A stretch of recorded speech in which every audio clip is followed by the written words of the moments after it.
Morning, everyone. Today is section 3, lesson 1, the Bible reading. We're doing Genesis 46 through 50 and Psalm 13 today. Genesis 46. So Israel set out with all that he had and came to Beersheba, where both his father and grandfather had worshipped God, and offered sacrifices to God of his father Isaac. And God spoke to Israel in visions of the night and said, Jacob, Jacob. And he said, Here I am. And he said, I am God, the God of your father. Do not be afraid to go down to Egypt, for I will make you, your descendants, a great nation there. I will go down with you to Egypt, and I will also surely bring you, your people, up again. And Joseph will put his hand on your eyes to close them at the time of your death. So Jacob set out from Beersheba, and the sons of Israel carried their father Jacob and their children and their wives in the wagons that Pharaoh had sent to carry him.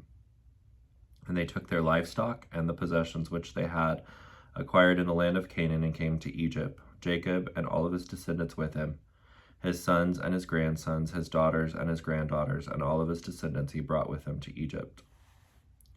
Now these are the names of the sons of Israel, Jacob and his sons, who went to Egypt: Reuben, Jacob's firstborn. The sons of Reuben, Hanok, Palu, Hezron, and Carmi. The sons of Simeon, Jemuel, Jamin, Ohad, Jachin, Zohar, and Shaul, the son of the Canaanite woman. The sons of Levi, Gershon, Kohath, and Merari. The sons of Judah, Onan, Shelah, Perez, and Zerah. But and Onan died in the land of Canaan. And the sons of Perez were Hezron and Hamuel. The sons of Issachar, Tola, Puvah, Job, and Shimron. The sons of Zebulun, Zered, Elon, and Jehalel. These are the sons of Leah, whom she bore to Jacob in Paddan Aram, and with his daughter Dinah. All of his sons and daughters numbered 33. The sons of Gad, Zephon, Haggai, Shuni, Ezbon, Eri, Arodai, and Ariel. The sons of Asher, Imnah, Ishvi, Bera, and Sarah their sister. And the sons of Beri, Eber, and Malchel. These are the sons of Zilpah, the maid, whom Laban gave to Leah his daughter when she married Jacob, and she bore to Jacob these 16 persons, 2 sons and 14 grandchildren. The sons of Rachel, Jacob's wife, Joseph and Benjamin. Now to Joseph in the land of Egypt were born Manasseh and Ephraim, whom Asenath, the daughter of Potiphera, priest of On, Heliopolis in Egypt, bore to him. And the sons of Benjamin, Bela, Becher, Ashbel, Gera, Naaman, Rosh, Muhin, Huppim, and Ard. These are the sons of Rachel, who were born to Jacob. There were 14 persons in all, 2 sons and 12 grandchildren. The sons of Dan, Hushim. The sons of Naphtali, Jahazel, Gunin, Jezer, and Shelem. These are the sons of Belai, the maid whom Laban gave to Rachel his daughter when she married Jacob, and she bore these to Jacob. There were 7 persons in all, 2 sons and 5 grandchildren. All the persons who came with Jacob into Egypt, who were his direct descendants, not counting the wives of Jacob or Jacob's sons, were 66 persons in all. And the sons of Joseph who were born to him in Egypt were 2. All the persons of the house of Jacob, including Jacob and Joseph and his sons, who came into Egypt, were 70. Now Jacob, Israel, sent Judah ahead of him to Joseph to direct him to Goshen. And they came into the land of Goshen. Then Joseph prepared his chariot and went up to meet Israel his father in Goshen. And as soon as he presented himself before him, authenticating his identity, he fell on his father's neck and wept on his neck a very long time. And Israel said to Joseph, Now let me die in peace, since I have seen your face and know that you are still alive. Joseph said to his brothers and to his father's household, I will go up and tell Pharaoh and say to him, My brothers and my father's household, who were with me in the land of Canaan, have come to me. And the men are shepherds, for they have been keepers of livestock, and they have brought their flocks and their herds and all that they have. And it shall be that when Pharaoh calls you and says, What is your occupation? You shall say, Your servants have been keepers of livestock from our youth until now, both we and our fathers before us, in order that you may live separately and securely in the land of Goshen, for every shepherd is repulsive to the Egyptians. Jacob's family settles in Goshen. Then Joseph came and told Pharaoh, My father and my brothers, with their flocks and their herds and all that they own, have come from the land of Canaan, and they are now in the land of Goshen. He took 5 men from among his brothers and presented them to Pharaoh. And Pharaoh said to his brothers, as Joseph expected, What is your occupation? And they said to Pharaoh, Your servants are shepherds, both we and our fathers before us. Moreover, they said to Pharaoh, We have come to live temporarily, sojourn in the land of Egypt, for there is no pasture for the flocks of your servants in our land, for the famine is very severe in Canaan. So now please let your servants live in the land of Goshen. Then Pharaoh spoke to Joseph, saying, Your father and your brothers have come to you. The land of Egypt is before you. Settle your father and your brothers in the best of the land. Let them live in the land of Goshen. And if you know any of any men of ability among them, put them in charge of my livestock. Then Joseph brought Jacob, Israel his father, and presented him before Pharaoh, and Jacob blessed Pharaoh. And Pharaoh asked Jacob, How old are you? Jacob said to Pharaoh, The years of my pilgrimage are 130. Few and unpleasant have been the years of my life, and they have not reached the years that my fathers lived during the days of their pilgrimage. And Jacob blessed Pharaoh and departed from his presence. So Joseph settled his father and brothers and gave them a possession in Egypt, in the best of the land, in the land of Ramses, Goshen, as Pharaoh commanded. Joseph provided and supplied his father and his brothers and all his father's household with food according to the needs of their children. Now in the course of time there was no food in all of the land, for the famine was distressingly severe, so that the land of Egypt and all the land of Canaan languished in destitution and starvation because of the famine. Joseph gathered all the money that was found in the land of Egypt and in the land of Canaan in payment for the grain which they had bought. And Joseph brought the money into Pharaoh's house. And when the money was exhausted in the land of Egypt and in the land of Canaan, all the Egyptians came to Joseph and said, Give us food. Why should we die before your very eyes? For our money is gone. Joseph said, Give up your livestock, and I will give you food in exchange for your livestock, since the money is gone. So they brought their livestock to Joseph, and he gave them food in exchange for the horses and the flocks and the herds and the donkeys, and he supplied them with food in exchange for all their livestock that year. When that year was ended, they came to him the next year and said, We will not hide from my lord the fact that our money is spent. My lord also has our herds of livestock. There is nothing left in sight of my lord but our bodies and our lands. Why should we die before your eyes, both we and our land? Buy us and our land in exchange for food, and we will and our land will be servants to Pharaoh, and give us seed to plant, that we may live and not die, and that the land may not be desolate. Result of the famine. So Joseph bought all the land of Egypt for Pharaoh, for every Egyptian sold his field because the famine was severe upon them, so the land became Pharaoh's. And as for the people, he relocated them temporarily to cities from one end of Egypt's borders to the other. Only the land of the priests he did not buy, for the priests had an allotment from Pharaoh, and they lived on the amount which Pharaoh gave them, so they did not sell their land. Then Joseph said to the people, Look, today I have bought you and your land for Pharaoh. Now here is seed for you, and you shall plant the land. At harvest time, when you reap the increase, you shall give 1/5 of it to Pharaoh, and 4/5 will be your own to use for seed for the field, and as food for you and those of your households, and for your little ones. And they said, You have saved our lives. Let us find favor in the sight of my lord, and we will be Pharaoh's servants. And Joseph made it a law over the land of Egypt, valid to this day, that Pharaoh should have 1/5 part of the crops. Only the land of the priests did not become Pharaoh's. Now the people of Israel lived in the country of Egypt, in the land of Goshen, and they gained possessions and acquired property there, and were fruitful and multiplied greatly. And Jacob lived in the land of Egypt 17 years. So the length of Jacob's life was 147 years. And then when the time drew near for Israel to die, he called his son Joseph and said to him, If now I have found favor in your sight, please put your hand under my thigh and promise to deal loyally and faithfully with me. Please do not bury me in Egypt. But when I lie down with my fathers in death, you will carry me out of Egypt and bury me in their burial place at Hebron in the cave of Machpelah. And Joseph said, I will do as you have directed. Then he said, "Swear to me that you will do it." So he swore to him. Then Israel, Jacob, bowed in worship at the head of the bed. Genesis 48. Now sometime after these things happened, Joseph was told, "Your father is sick." So he took his two sons, Manasseh and Ephraim, with him to go to Goshen. And when Jacob, Israel was told, "Look, now your son Joseph has come to you," Israel strengthened himself and sat up on the bed. Then Jacob said to Joseph, "God Almighty appeared to me at Luz, Bethel, in the land of Canaan, and blessed me, and said to me, Behold, I will make you fruitful and numerous, and I will make you a great company of people, and will give you this land and to your descendants after you as an everlasting possession. Now your two sons, Ephraim and Manasseh, who were born to you in the land of Egypt before I came to you in Egypt, are mine. Ephraim and Manasseh shall be mine, that is, adopted as my heirs and sons, as surely as Reuben and Simeon are my sons. But other sons who were born to you after them shall be your own. They shall be called by the names of their two brothers and their inheritance.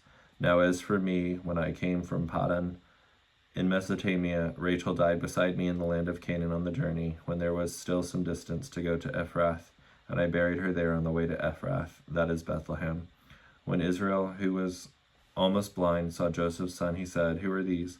Joseph said to his father, "These are my sons, whom God has given me here in Egypt." So he said, "Bring them to me, so that I may bless them."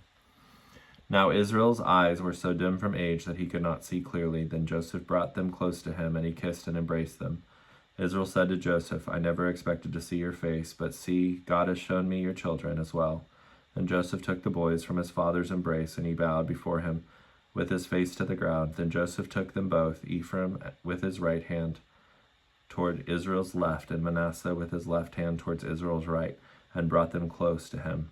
But Israel reached out his right hand and laid it on the head of Ephraim, who was the younger, and his left hand on Manasseh's head, crossing his hand intentionally, even though Manasseh was the firstborn. Then Israel blessed Joseph and said, "The God before whom my fathers Abraham and Isaac walked in faithful obedience, the God who has been my shepherd, leading and caring for me all my life to this day, the angel that is the Lord himself, who has redeemed me continually from all evil, bless the boys, and may my name live on in them. May they be worthy of having their names linked with mine, and the names of my fathers Abraham and Isaac, and may they grow into a great multitude in the midst of the earth." When Joseph saw that his father had laid his right hand on Ephraim's head, it displeased him, because he was not the firstborn, and he grasped his father's hand to move it to Ephraim's head, to Manasseh's head. Joseph said to his father, "Not so, my father, for this is the firstborn. Place your right hand on Manasseh's head." But his father refused and said, "I know, my son, I know. Manasseh also will become a people, and he will be great, but his younger brother shall be greater than he, and his descendants shall become a multitude of nations." Then Jacob blessed them that day, saying, "By you Israel will pronounce a blessing, saying, May God make you like Ephraim and Manasseh." And he put Ephraim before Manasseh. Then Israel said to Joseph, "Behold, I am about to die, but God will be with you and bring you back to Canaan, the land of your fathers. Moreover, I will give you the birthright, one portion, Shechem, one mountain ridge, more than any of your brothers, which I took, reclaiming it from the hand of the Amorites with my sword and with my bow." Genesis 49. Then Jacob called for his sons and said, "Assemble yourselves around me, that I may tell you what will happen to you and your descendants in the days to come. Gather together and hear, O sons of Jacob, and listen to Israel, Jacob your father. Reuben, you are my firstborn, my might, the beginning of my strength and vigor, preeminent in dignity and preeminent in power, that should have been yours birthright. But unstable and reckless and boiling over like water in sinful lust, you shall not excel or have preeminence of the firstborn, because you went up to your father's bed with Belial. You defiled it, he went up to my couch. Simeon and Levi are brothers, equally headstrong, deceitful, vindictive, and cruel. Their swords are weapons of violence and revenge. O my soul, do not come into their secret council. Let not my glory honor be united with their assembly, for I knew nothing of their plot. Because in their anger they killed men, and honored man Shechem and the Shechemites, and in their self-will they lamed oxen. Cursed be their anger, for it was fierce, and their wrath, for it was cruel. I will divide and disperse them in Jacob, and scatter them in the midst of the land of Israel. Judah, you are the one whom your brother shall praise. Your hands will be on the neck of your enemies. Your father's son shall bow down to you. Judah, a lion's cub. With the prey, my son, you have gone up high the mountain. He stooped down, he crouched like a lion, and like a lion who dares rouse him. The scepter of royalty shall not depart from Judah, nor the ruler's staff from between his feet, until Shiloh, the Messiah, the peaceful one, comes. And to him shall be the obedience of the peoples, tying his foal to the strong vine, and his donkey's colt to the choice vine. He washes his clothing in wine, because the grapevine produces abundantly, and his robes in the blood of grapes. His eyes are darker and sparkle more than wine, and his teeth whiter than milk. Zebulun shall dwell at the seashore, and he shall be a haven, landing place for ships, and his flank shall be towards Sidon. Issachar is like a strong-boned donkey, crouching down between the sheepfolds. When he saw that the resting place was good and that the land was pleasant, he bowed his shoulders to bear burdens and became a servant at forced labor. Dan shall judge his people. As one of the tribes of Israel, Dan shall be a venomous serpent in the way, a fanged snake in the path that bites the horse's heel, so that his rider falls backwards. I wait for your salvation, O Lord. As for Gad, a raiding troop shall raid him, but he shall raid at their heels and assault them victoriously. Asher's food supply shall be rich and bountiful, and he shall yield and deliver royal delights. Naphtali is a doe let loose, a swift warrior which yields branches, antlers, eloquent words. Joseph is a fruitful bough, a main branch of a vine, a fruitful bough by a spring, a well and a fountain, and its branches run over the wall, influencing others. And the skilled archers have bitterly attacked and provoked him. They have shot at him and harassed him, but his bow remained firm and steady in strength that does not fail, for his arms were made strong and agile by the hands of the mighty one of Jacob, by the name of the shepherd, the stone of Israel, by the God of your fathers who will help you, and by the Almighty who will bless you, with blessings of the heavens above, blessings lying in the deeps that crouches beneath, blessings of the nursing breasts and of the fertile womb. The blessings of your father are greater than the blessings of my ancestors Abraham and Isaac. Up to the utmost bounty of the everlasting hills they shall be on the head of Joseph, even on the crown of the head of him who was the distinguished one and the one who is prince among, separated from his brothers. Benjamin is a ravenous wolf. In the morning he devours the prey, and at night he divides the spoils. All these are the beginnings of the 12 tribes of Israel, and this is what their father said to them as he blessed them, blessing each one according to the blessings appropriate to him. He charged them and said to them, I am to be gathered to my people. Bury me with my fathers in the cave that is in the field of Ephron the Hittite, in the cave of the field of Machpelah, east of Mamre, in the land of Canaan, that Abraham bought, along with the field of Ephraim the Hittite, to possess as a burial site. There they buried Abraham and Sarah his wife, and there they buried Isaac and Rebekah his wife, and there I buried Leah. The field and the cave that is in it were purchased from the sons of Heth. When Jacob Israel had finished commanding his sons, he drew his feet into the bed and breathed his last, and was gathered to his people who had preceded him in death. Genesis 50. Then Joseph fell upon his father's face and wept over him and kissed him tenderly. Then Joseph ordered his servants, the physicians, to mummify his father. So the physicians embalmed Israel Jacob. Now 40 days were required for this, for that is the customary number of days of preparation required for embalming.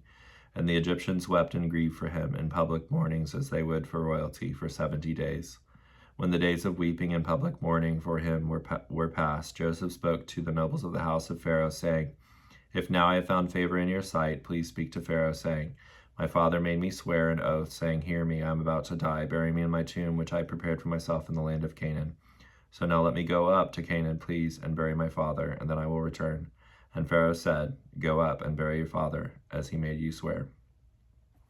So Joseph went up to Canaan to bury his father, and with him went all the officials of Pharaoh, the nobles of his court, and the elders of his household, and all the nobles and the elders of the land of Egypt, and all of the household of Joseph and his brothers and his father's household. They left only their little ones and their flocks and herds in the land of Goshen. But chariots and horsemen also went up to Canaan with Joseph, and it was a very great company. When they came to the threshing floor of Atad, which is beyond the Jordan, they mourned there with a great lamentations, expressions of mourning for the deceased, and extreme demonstrations of sorrow according to Egyptian custom. And Joseph observed a 7-day mourning for his father. When the inhabitants of the land, the Canaanites, saw them mourning at the threshold floor of Atad, they said, This is a grievous mourning for the Egyptians. Therefore the place is named Abel Mizraim, morning of Egypt. It is west of the Jordan. Burial at Machpelah. So Jacob's sons did for him as he had commanded them, for his sons carried him to the land of Canaan and buried him in the cave of the field of Machpelah east of Mamre, which Abraham brought along with the field as a burial site from Ephron the Hittite. After he buried his father, Joseph returned to Egypt, he and his brothers, and all who had gone up with him. When Joseph's brothers saw that their father was dead, they said, "What if Joseph carries a grudge against us and pays us back for all the wrong which we did to him?" So they sent word to Joseph, saying, "Your father commanded us before he died, saying, 'You are to say to Joseph, I beg you, please forgive the transgression of your brothers and their sin, for they did you wrong. Now please forgive the transgressions of the servants of the God of your father.' And Joseph wept when they spoke to him. Then his brothers went and fell down before him in confession, and then they said, 'Behold, we are your servants, slaves.' But Joseph said to them, 'Do not be afraid, for am I in the place of God? Vengeance is his, not mine. As for you, you meant evil against me, but God meant it for good in order to bring about this present outcome, that many peoples would be kept alive. So they are this day. So now do not be afraid. I will provide for you and support you and your little ones.' So he comforted them, giving them encouragement and hope, and spoke with kindness to their hearts. Now Joseph lived in Egypt, he and his father's household, and Joseph lived 110 years. Joseph saw the third generation of Ephraim's children, and also the children of Machir, the son of Manasseh, were born and raised on Joseph's knees. Joseph said to his brothers, 'I am about to die, but God will surely take care of you and bring you up out of this land and to the land which he promised to Abraham, to Isaac, and to Jacob to give you.' Then Joseph made the sons of Israel swear an oath, saying, 'God will surely visit you and take care of you, returning you to Canaan. And when that happens, you shall carry my bones up from here.' So Joseph died, being 110 years old, and they embalmed him, and he was put in a coffin in Egypt." Psalm 13. Prayer for help in trouble, to the chief musician, a psalm of David. How long, O Lord, will you forget me forever? How long will you hide your face from me? How long must I take counsel in my soul, having sorrow in my heart day after day? How long will my enemy exalt himself and triumph over me? Consider and answer me, O Lord my God. Give light to my eyes, or I will sleep in the sleep of death. And my enemy will say, I have overcome him, and my adversaries will rejoice when I am shaken. But I have trusted and relied on, and been confident in your loving kindness and faithfulness. My heart shall rejoice and delight in your salvation. I will sing to the Lord because he has dealt bountifully with me.